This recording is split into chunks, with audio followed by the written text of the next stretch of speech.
बिस्मिल्लाहिर्रहमानिर्रहीम। अस्सलाम वालेकुम। कैसे हो प्यारे बच्चों? उम्मीद करती हूँ खैरियत से होगी। New Oxford modern English book 6 है। आज हम chapter number 7 home sweet home को अच्छी तरह से डिस्कस कर चुके हैं और आज हम करने वाले हैं बड़ी इंटरेस्टिंग चीज़ जो कि शायद आपके लिए सुनने में नई हो मगर आपके लिए बड़ी ही कारामत साबित होने वाली है। तो वीडियो आपने एंड तक देखनी है।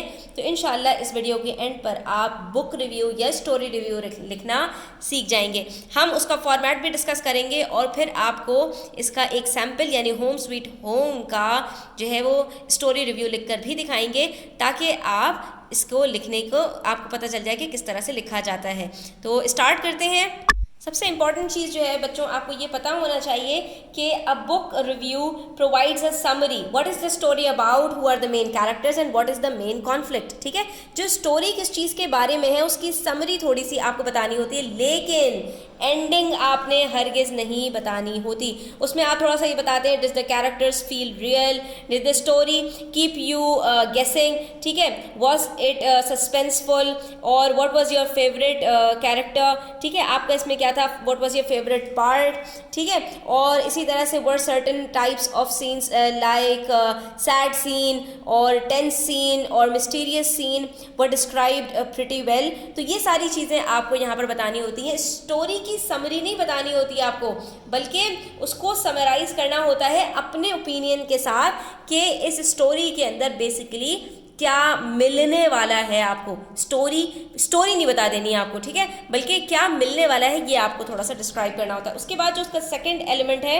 वो ये है कि you have to present your evaluation कि what did you think of the book और द स्टोरी। ठीक है, बुक रिव्यू लिख रहे हैं तो बुक के बारे में और स्टोरी रिव्यू लिख रहे हैं तो स्टोरी के बारे में कि आप इसके बारे में क्या सोचते हैं। अपना इवैल्यूएशन आपको देना होता है जिसको पर्सनल रिव्यू कहते हैं, क्योंकि नाम ही इसका रिव्यू का है कि यानी कि आपको अपना रिव्यू, अपनी राय देनी है, अपने सजेशंस देनी है कि क्या ये बुक अच्छी है या नहीं है और ये बुक कैसी है, तो ये आपने बताना होता है। ठीक है, और जो लास्ट एलिमेंट है इसका इंपॉर्टेंट वो ये है बच्चों कि you have to give your recommendation to others कि do you recommend this book to read और you do not recommend this book. तो फिर आखिर में आप क्या कंक्लूड करते हैं कि क्या दूसरों को ये बुक पढ़नी चाहिए या नहीं पढ़नी चाहिए। अब जब हम बुक रिव्यू लिखना शुरू करते हैं तो वहाँ पर 5 टॉपिक्स इंपॉर्टेंट है।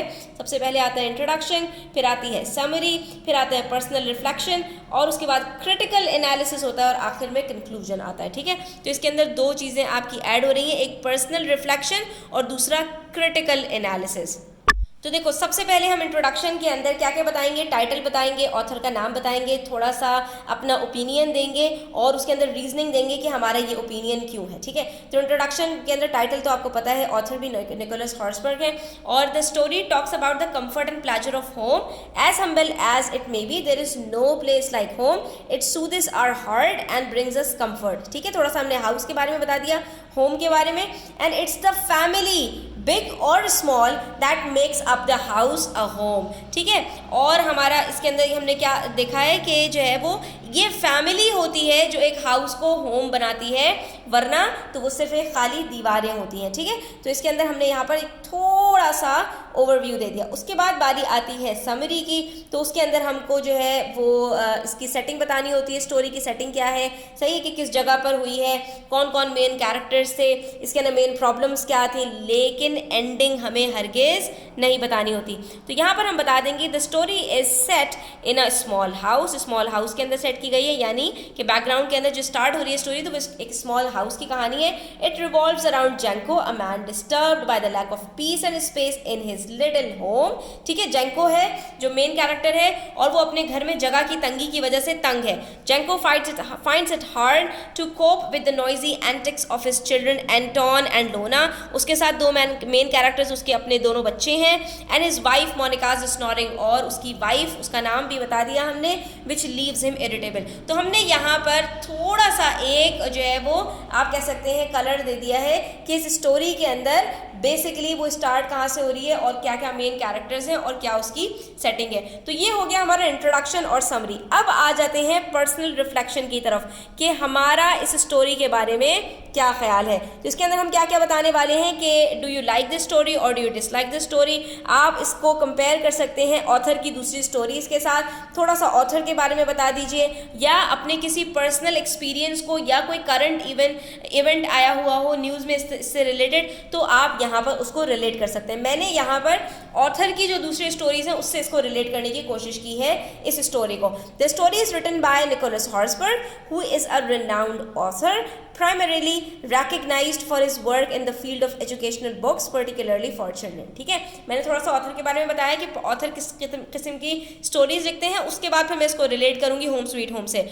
Most of his work is aimed at enlightening young minds by engaging narrative and insightful content. हमने बता दिया कि भाई ज़्यादातर ये जो है ना एकेडमिक्स के लिए लिखते हैं, यानी बच्चों के लिए स्टोरीज लिखते हैं जो उनके स्कूल सिलेबस का हिस्सा बनती हैं। ठीक है, तो home sweet home is such a kind that reflects a story telling approach that makes the learning process enjoyable and relatable for children. तो ये भी इसी ज़मीन में एक कहानी है जो कि उनके टेक्स्ट बुक के अंदर शामिल है, जो बच्चों के लिए at the same time enjoyable भी है और रिलेटेबल भी है। ठीक है, उससे वो इंजॉय भी कर रहे हैं और लर्न भी कर रहे हैं। I personally like the story for the way it depicts the picture of common people and their daily life problems. अब मैंने यहाँ पर बता दिया कि मुझे ये कहानी पसंद आई है और उसकी वजह भी बता दी कि भाई मुझे ये कहानी क्यों पसंद आई है। यहाँ पर हो गया पर्सनल रिफ्लेक्शन कि इस स्टोरी के बारे में हमने थोड़ा सा बता दिया, ऑथर के बारे में बता दिया और उसको रिलेट कर दिया उसकी बाकी स्टोरीज के साथ। अब थोड़ा सा क्रिटिकल एनालिसिस करेंगे कि इस स्टोरी के अंदर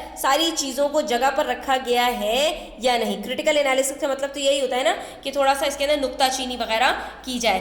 तो अब यहाँ पर हम सबसे पहले बताएंगे कि इस स्टोरी का पर्पस क्या है। The purpose of writing this story is to highlight a common problem of mediocre यानी middle class families who have lack of space at home and a lot of people living together which sometimes make it difficult for some to live in peace। ठीक है, जैसा कि हमने यहाँ पर highlight किया था, जैनको को प्रॉब्लम हो रही है लैक ऑफ स्पेस की वजह से।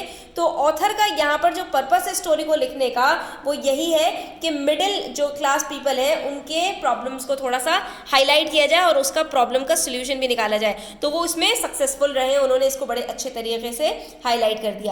उसके बाद फिर हम ये बताएंगे कि इसकी जो सेटिंग वगैरह है वो अप्रोप्रिएट है और क्या जो इसका प्लॉट है वो सही से स्ट्रक्चर किया गया, कहानी के अंदर क्लाइमेक्स था, सस्पेंस था।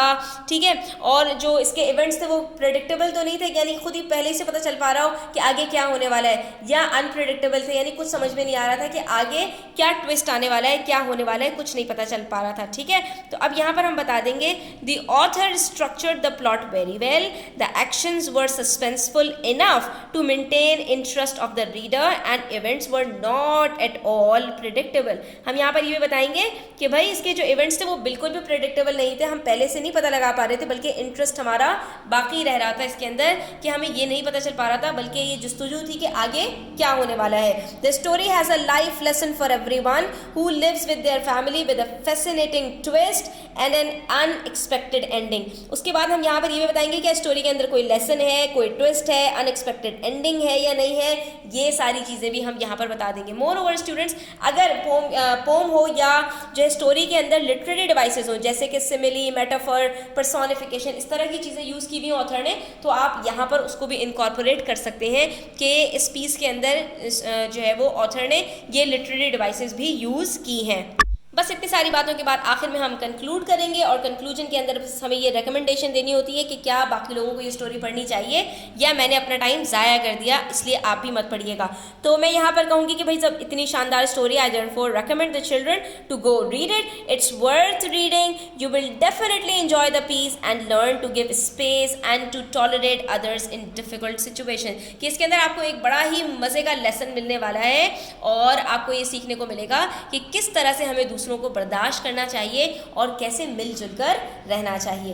तो स्टूडेंट्स, यहाँ पर हमारा ये स्टोरी रिव्यू कंप्लीट होता है। I hope you enjoyed it और आपको इसमें काफ़ी कुछ सीखने को भी मिला होगा। अगर वीडियो अच्छी लगी हो तो लाइक कीजिएगा, अपने फ्रेंड्स के साथ शेयर कीजिएगा, चैनल को सब्सक्राइब नहीं किया तो सब्सक्राइब करते जाइएगा। अपना ख्याल रखिएगा। अल्लाह हाफिज़।